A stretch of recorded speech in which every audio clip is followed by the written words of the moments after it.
Arnold Palmer is dead, has been since 2016, and his name made more money last year than most professional golfers will earn in their entire careers.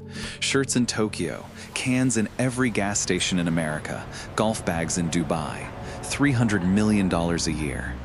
That part you probably knew. Here's the part you didn't. The people deciding where that name goes, what it sells, how much it costs, Arnold Palmer never picked them. Never signed a single piece of paper with them. Never even sat in a room with them. A talent agency in Beverly Hills that Palmer had zero connection to is running the whole show. And they've been doing it for years. Now you're probably thinking, okay, that's just how it works. Guy dies, agency takes over, business as usual. I thought the same thing until I pulled the thread on how they actually got control. Because this isn't a story about some standard estate deal. This is a story about the most famous handshake in the history of sports. A handshake that held together for 43 years, that built an empire worth billions, and then vanished overnight when the wrong person died. What happened after that handshake disappeared is something I genuinely cannot believe nobody is talking about. Because by the end of this, you're going to look at that Arnold Palmer can in the gas station cooler very differently. He created modern sports Selling branding. the King's Then a iconic corporate brand titan and sold his umbrella name logo. behind Leaving closed one doors. question On Wall Street. Who really owns Arnold Palmer's billion-dollar legacy? Shaking the foundation of modern sports marketing as international agency IMG Leaving takes one control. question on Wall Street. Who really owns Arnold Palmer's Breaking news at billion-dollar this legacy? hour. Sports legend Arnold Palmer has signed an unprecedented deal. A multi-million-dollar corporate buyout that private equity firms are quietly executing.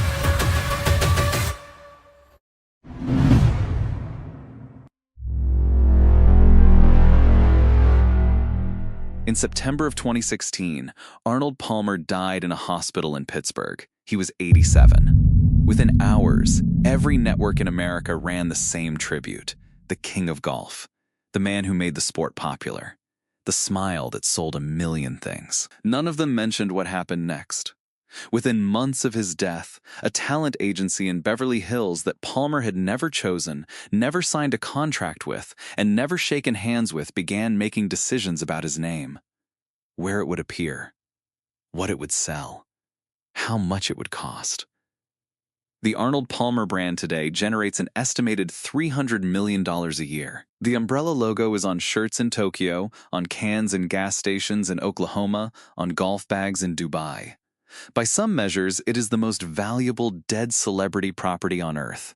And the people running it are not the people Arnold Palmer picked. Ask anyone how this happened and you will get a clean answer. Agencies manage estates. This is normal. Here is the real one. Picture a tournament sometime in 1960. A young Cleveland lawyer named Mark McCormack walks up to Arnold Palmer and makes a proposition. Let me handle your business, not just your endorsements. Everything. Your taxes, your investments, your image, your future. Palmer, who had grown up pouring concrete in Pennsylvania and whose father had taught him that a man's word was the only contract worth signing, said yes with a handshake. No paper, no signatures, nobody from legal in the room. From that single gesture, McCormack created the International Management Group, IMG, the first modern sports agency. He took Palmer's face and turned it into a global franchise. Clothing lines, car dealerships, aviation deals, course design, a drink that outsold most of his trophies. Within a decade, Arnold Palmer was earning more money off the course than any athlete in history had ever earned on one. McCormack's model was simple and it was honest. He took a percentage. He worked the phones. He protected the name. The two men trusted each other completely because the deal was built on something no contract could replicate. 43 years of friendship. Remember that number. 43 years. We are going to need it in a moment. On May 16th, 2003, Mark McCormack suffered cardiac arrest in a New York hospital and died at 72.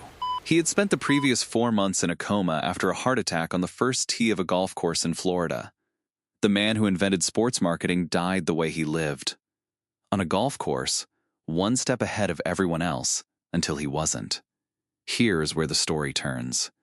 McCormack had built IMG into a global empire. Tennis, golf, fashion, media, events. Billions in revenue. But IMG was not a public company. It was privately held. And a privately held company with a dead founder is a company looking for a buyer. Less than a year later, a private equity firm called Forstmann Little and Company acquired IMG for a reported $750 million. Arnold Palmer was 75. His lifelong business partner was gone. The agency that had managed every dollar of his commercial life for 4 decades now belonged to a leveraged buyout firm on Park Avenue. Nobody asked Palmer to approve the sale. Nobody needed to. IMG was McCormack's company, not Palmer's. The agreement was with McCormack. McCormack was dead. The deal died with him. Forstmann Little ran IMG for 9 years. In 2013, they sold it to William Morris Endeavor, the Hollywood talent conglomerate run by Ari Emanuel. The reported price was $2.4 billion, 3 times what Forstmann had paid.